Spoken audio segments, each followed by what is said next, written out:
लूका रचित सुसमाचार अध्याय 21। फिर उसने आंख उठाकर धनवानों को अपना अपना दान भंडार में डालते देखा।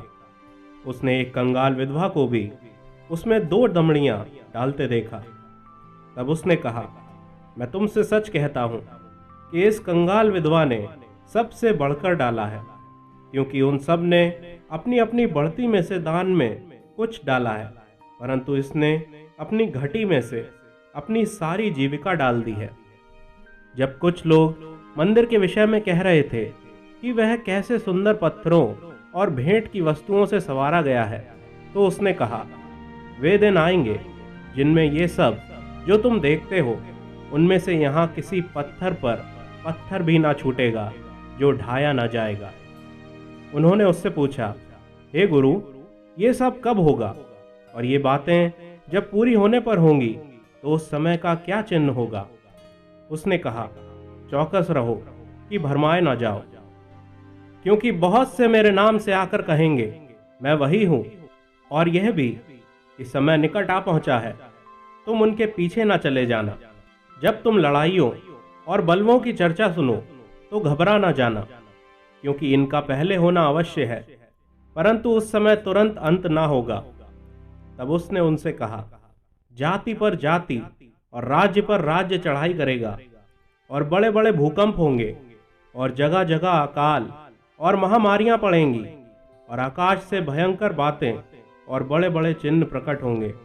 परंतु इन सब बातों से पहले वे मेरे नाम के कारण तुम्हें पकड़ेंगे और सताएंगे, और पंचायतों में सौंपेंगे, और बंदी गृह में डलवाएंगे, और राजाओं और हाकिमों के सामने ले जाएंगे।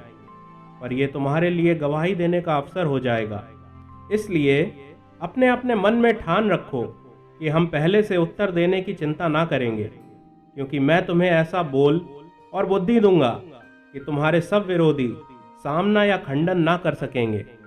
तुम्हारे माता पिता और भाई और कुटुंब और मित्र भी तुम्हें पकड़वाएंगे, यहाँ तक कि तुम में से कुछ को मरवा डालेंगे। मेरे नाम के कारण सब लोग तुमसे बैर करेंगे, परंतु तुम्हारे सिर का एक बाल भी बांका ना होगा। अपने धीरज से तुम अपने प्राणों को बचाए रखोगे। जब तुम यरूशलेम को सेनाओं से घिरा हुआ देखो तो जान लेना कि उसका उजड़ जाना निकट है। तब जो यहूदिया में हो वे पहाड़ों पर भाग जाएं, और जो यरूशलेम के भीतर हो वे बाहर निकल जाएं, और जो गांव में हो वे उसमें ना जाएं, क्योंकि ये बदला लेने के ऐसे दिन होंगे जिनमें लिखी हुई सब बातें पूरी हो जाएंगी। उन दिनों में जो गर्भवती और दूध पिलाती होंगी उनके लिए हाय हाय, क्योंकि देश में बड़ा क्लेश और इन लोगों पर बड़ा प्रकोप होगा। वे तलवार के कौर हो जाएंगे और सब देशों के लोगों में बंदी होकर पहुंचाए जाएंगे। और जब तक अन्य जातियों का समय पूरा ना हो तब तक यरूशलेम अन्य जातियों से रौंदा जाएगा।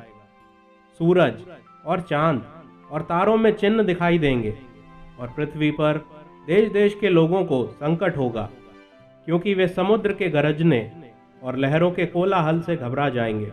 भय के कारण और संसार पर आने वाली घटनाओं की बाट देखते देखते लोगों के जी में जी ना रहेगा, क्योंकि आकाश की शक्तियां हिलाई जाएंगी। तब वे मनुष्य के पुत्र को सामर्थ और बड़ी महिमा के साथ बादल पर आते देखेंगे। जब ये बातें होने लगे तो सीधे होकर अपने सिर ऊपर उठाना, क्योंकि तुम्हारा छुटकारा निकट होगा। उसने उनसे एक दृष्टांत भी कहा, अंजीर के पेड़ और सब पेड़ों को देखो। ज्यों ही उनमें कोपलें निकलती हैं तो तुम देखकर आप ही जान लेते हो कि ग्रीष्म काल निकट है। इसी रीति से जब तुम ये बातें होते देखो तब जान लो कि परमेश्वर का राज्य निकट है।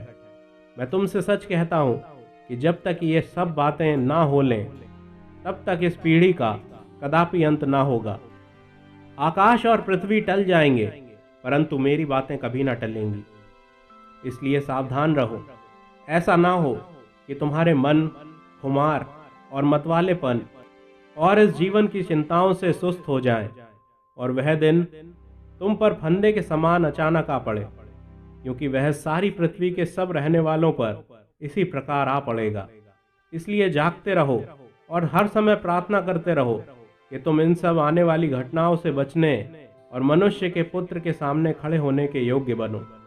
वह दिन को मंदिर में उपदेश करता था और रात को बाहर जाकर जैतून नामक पहाड़ पर रहा करता था, और भोर को तड़के सब लोग उसकी सुनने के लिए मंदिर में उसके पास आया करते थे।